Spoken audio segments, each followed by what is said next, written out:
सभी को जय सिया राम। जैसे कि आप लोग जानते हैं, हम लोग श्रीमद् गोस्वामी तुलसीदास जी कृत श्री रामचरितमानस पढ़ रहे हैं। पिछली वीडियो में हमने पढ़ा था, मन में पछता और हृदय में सोचकर रावण लंका को गया और वशी व्याकुल हो अलकापुरी में आई और नलकूबर को सब बात सुनाई। आज हम इस वीडियो में इससे आगे पढ़ेंगे। नलकूबर ने क्रोध का शाप दिया कि रावण का वंश मिट जाए। शाप दौड़कर लंका में जहाँ रावण बैठा था आया। वहाँ जब शाप रावण के आगे आकर खड़ा हुआ तो रावण उसे देखकर भय से काँप गया। फिर शाप को अंगीकार कर रावण ने मन में विचार किया कि मैंने ऋषियों से दंड नहीं लिया है, अतः विचार कर क्रोधित हो 4 दूत ऋषियों के आश्रम में भेजे, जिन्हें देखते ही मुनि अध्यात्म विद्या भूलकर पूछने लगे कि कहो रावण प्रसन्न है। दूत बोले, हे मुनियों, अब यह कुशल है कि रावण तुमसे भी कर लेना चाहता है। यह सुन महाभय पाप ऋषि विचारने लगे, हे भाई, जिस दरबार में अनीति युक्त खल मंडली जुड़ी है वहाँ कुछ दिए बिना काम नहीं चलेगा। अतः शरीर से रुधिर निकाल कर एक घड़ा भर लिया और उसे दूतों को सौंप मुनियों ने कहा कि रावण को यह घड़ा देकर कहना, इस घड़े के उघड़ते ही तेरा परिवार सहित नाश हो जाएगा। दूत तुरंत ही उस घड़े को रावण के दरबार में ले गए। रावण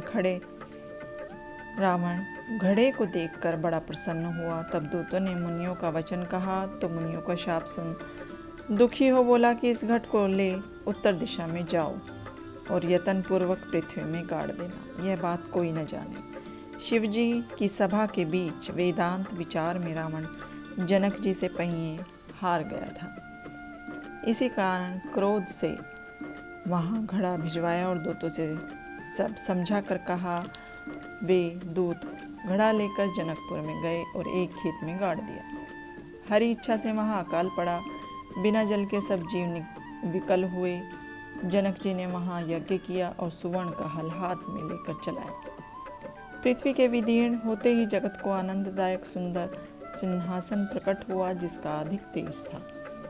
4 सखी चारों तरफ मूर्छिल हाथ में लिए विराजमान हो रही थी और मध्य में भूमि पुत्री शोभायमान थी, जिसके गुणों की कथा पवित्र है। देखकर जनक जी ने विनती करी, तब भूमि पुत्री तुरंत कन्या हो गई। सखियों सहित वह सिंहासन अंतर्ध्यान हो गया। सब लोग चकित हो गए। उसका रोना सुनकर सुनैना रानी ने सुख मान गोद में उठा लिया और जानकी नाम रखा। नारद जी ने आकर सीता कहा। नारद जी बोले, जगतपति सुख की राशि अविनाशी इसके वर होंगे। जानकी शुक्ल पक्ष के चंद्रमा के समान नित्य प्रति बढ़ने लगे। जो स्त्री पुरुष बालक बुढ़े जवान थे, उन सबको सीता प्राण से अधिक प्यारी लगती थी। फिर राजा ने उसे पढ़ने को बैठाया और थोड़े दिनों में उसने सब विद्या पाई। पहले एक समय जनक जी ने शिव जी का बड़ा तप किया था। तब शिव जी ने आकर कहा, वर मांगो। राजा ने हाथ जोड़कर विनती की, हे स्वामी, तुम जिनका दिन रात ध्यान करते हो, वेद जिनको नेति कहकर बखानते हैं, उन ईश्वर को हम प्रत्यक्ष देखें, यही वर दीजिए। यह सुन शिव जी ने एक धनुष देकर कहा कि इसको नियम पूर्वक पूजिए, तुम्हारे मन भावते भगवान यहीं आ मिलेंगे। जनक प्रसन्न हो प्रभु का दर्शन पाने के लिए उस धनुष को पूजने लगे। एक दिन सीता जी ने खेल से धनुष उठा लिया। जनक जी ने देखकर बड़ा आश्चर्य किया और यह प्रण किया कि जो कोई यह शिव जी का धनुष उठाएगा सोई मेरी कन्या को पावेगा। अब रावण की कथा सुनो कि दूतों ने घड़ा गाड़ने की सब बात रावण से कह दी। रावण 4 स्थान में हारा, तभी देवताओं को अनेक कष्ट देता था। रावण सूर्य, चंद्रमा, वायु, वरुण, कुबेर, अग्नि, काल और यमराज आदि तथा किन्नर, सिद्ध, मनुष्य, देवता, नाग आदि सबके पीछे हट करके पड़ा था। जहाँ तक ब्रह्मा जी की सृष्टि है, सभी स्त्री पुरुष रावण के अधीन हैं। सभी उसकी आज्ञा पालन करते हैं और नित्य आकर चरणों में शीश नवाते हैं।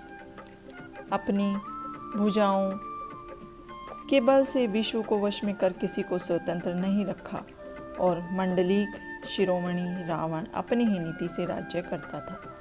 देवता, यक्ष, गंधर्व, मनुष्य, किन्नर और नागों की कन्या जो सुंदरी श्रेष्ठ स्त्रियां थीं, अपने भुजबल से जीतकर ब्याह लिया। मेघनाथ से जो कुछ कहा था सो तो मानो उसने पहले ही कर लिया था। जिनको प्रथम आज्ञा दी थी उनका भी चरित्र सुनो, जो कुछ उन्होंने किया। देखने में भयानक बड़े पापी और देवताओं को दुख देने वाले राक्षसों की झुंड माया से अनेक रूप धारण करके उपद्रव करते फिरते थे। जिस प्रकार धर्म निर्मूल हो वही वेद विरुद्ध आचरण करते थे। जिस जिस देश में गो और ब्राह्मण पाते थे उस नगर गांव और पुर में आग लगा देते थे। शुभ कर्म नहीं होते, वेद ब्राह्मण और गुरु को कोई नहीं मानता। न हरि भक्ति न यज्ञ जप दान होते हैं। वेद पुराण तो स्वप्न में भी सुनाई नहीं देते। रावण जहाँ कहीं जप तप और यज्ञ कानों से सुनता, वहीं आप सबको नष्ट कर देता था। सब संसार आचार भ्रष्ट हो गया, कहीं भी धर्म नहीं सुनाई देता, और जो वेद पुराण कहता था उसे दुख देकर देश से निकाल देता था। महावीर राक्षस जो कुछ अनीति करते हैं उसका वर्णन नहीं हो सकता। जिनकी हिंसा पर बहुत प्रीति है उनके पापों की कौन गिनती है। दुष्ट चोर जुआरी बढ़ गए जो पराये धन और पराई स्त्री को तकते थे। माता पिता और देवताओं को न मानकर साधुओं से सेवा कराते थे।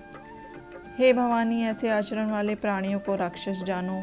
धर्म की हानि देखकर पृथ्वी भयभीत होकर कहने लगी, मुझे पर्वत सरोवर समुद्र का बोझ ऐसा भारी नहीं है जैसा कि एक परद्रोही भारी है। पृथ्वी ने सब धर्म उल्टे देखे पर रावण के भय से कुछ न बोली। तब गो का रूप धारण कर मन में विचार वहाँ गई जहाँ देवता और मुनि थे और अपना दुख रो रो कर सुनाया, परंतु किसी से कुछ काम न हुआ। तब सब देवता मुनि और गंधर्व ब्रह्मा जी के लोक को गए और संग में गो का रूप रख कर पृथ्वी भी गई। ब्रह्मा जी सब जानकर मन विचार कर बोले, हे पृथ्वी, जिसकी तू दासी है वही हमारा और तेरा दोनों का रक्षक है। ब्रह्मा जी ने कहा, हे धरणी, धैर्य धारण कर प्रभु का स्मरण करो, क्योंकि वे अपने भक्त को पीर को जानते हैं, वे ही इस दारुण दुख का नाश करेंगे। सब देवता बैठकर सोचने लगे कि भगवान को कहाँ पावें जो पुकार करे। कोई बैकुंठ में जाने के लिए कहता है तो कोई कहता है कि प्रभु क्षीर सागर में रहते हैं। जिसके हृदय में जैसी भक्ति और प्रीति है भगवान वहीं प्रकट होते हैं। हे पार्वती, उस समाज में मैं भी था जो अवसर पाकर मैंने कहा है कि भगवान सब जगह समान रूप से व्याप्त हैं और प्रेम से प्रकट होते हैं। देश काल दिशा और विदिशाओं में कौन सी जगह है जहाँ भगवान नहीं है। स्थावर जंगम आदि सब में व्याप्त हैं, सबसे रहित हैं और परम विरागी हैं। वे प्रभु प्रेम से प्रकट होते हैं। यह सुन ब्रह्मा जी ने भी साधु साधु कहकर प्रशंसा की। यह सुन ब्रह्मा जी के मन में आनंद हुआ, उनका शरीर पुलकित हो गया, नेत्रों में जल भर गया। फिर सावधान हो हाथ जोड़कर स्तुति करने लगे। हे देवताओं के नायक, हे जन सुखदायक, हे दीनों के रक्षक, आपकी जय हो। हे गो और ब्राह्मणों के हितकारी, हे राक्षसों के बैरी, हे लक्ष्मीपति, आपकी जय हो। हे देवताओं और पृथ्वी का पालन करने वाले, आपके भेदों को कोई नहीं जान सकता। आप कृपालु और दीनों पर दया करने वाले हैं, हम पर अनुग्रह करो। हे अविनाशी, हे सर्वांतर्यामी, हे सर्वव्यापक, हे परमानंद स्वरूप, आपकी जय हो। आप इंद्रियों से परे मोक्षदायक हो, जिसकी प्राप्ति के लिए मुनि लोग राग द्वेष को छोड़ माया मोह से रहित हो प्रीति से दिन रात ध्यान करके प्रभु के गुणों को गाते हैं।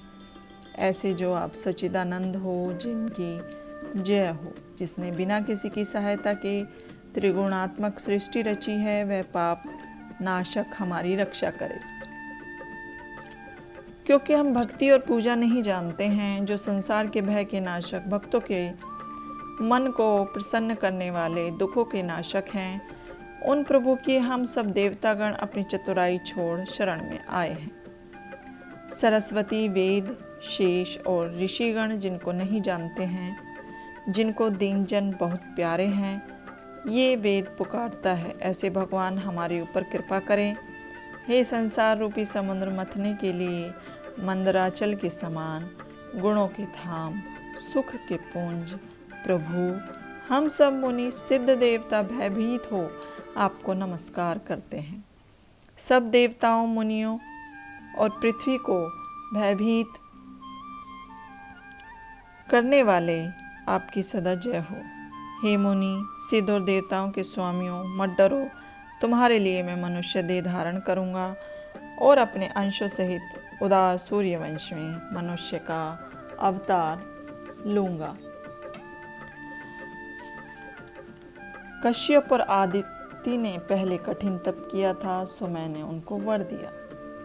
वे अब दशरथ और कौशल्या के रूप में अयोध्यापुरी के राजा हुए हैं। सो अब हम रघुवंश में चारों भाई उनके घर जाकर अवतार लेंगे। नारद मुनि के वचनों को सत्य करूंगा और परम शक्ति लक्ष्मी सहित अवतार लूंगा।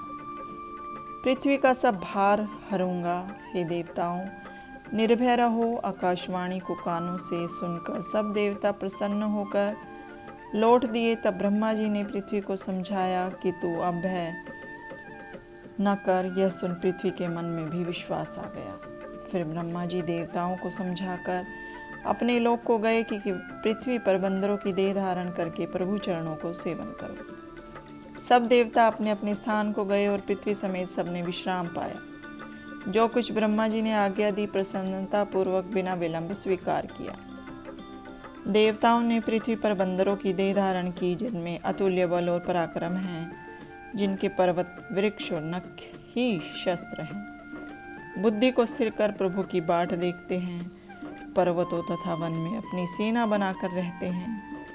यह सब चरित्र मैंने कहा, अब यह सुनो जो बीच में रह गया था।